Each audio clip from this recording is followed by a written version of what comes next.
ভালো দিন আছে। ঠিক আছে, তাহলে ওই দিনটা পাকা করুন। আপনাদের কোনো আপত্তি নেই তো ভাই? না না, আমার কোনো আপত্তি নেই। তাহলে ভাই ওই কথাই রইলো, আমরা এখন আসছি।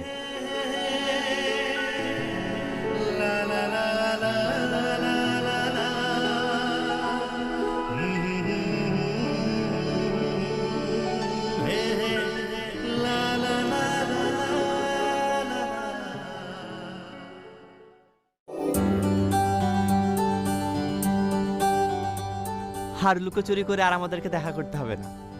এতদিন পর আমাদের মনের আশা পূর্ণ হতে চলেছে, তাই না? হ্যাঁ, এই তুমি তো বলেছিলে বিয়ের আগে আমাকে একটা গিফট দেবে। আগামী শুক্রবারেই তো আমাদের বিয়ে। কি গিফট দেবে? আপন করে পাবে, এর থেকে বড় গিফট আবার কি হতে পারে? সে তো পাবোই। ওসব বাদ দাও, এমনি মজা করছিলাম। তোমাকে যে আমি আমার জীবন সঙ্গী করে পাচ্ছি, এর থেকে বেশি কিছু আর আমার চাওয়ার নেই। দেবো তো বলেছিলাম, কিন্তু বিয়ের দিন না, আজকে কিনে দেবো। সত্যি বলছো? আজকে কিনে দেবে?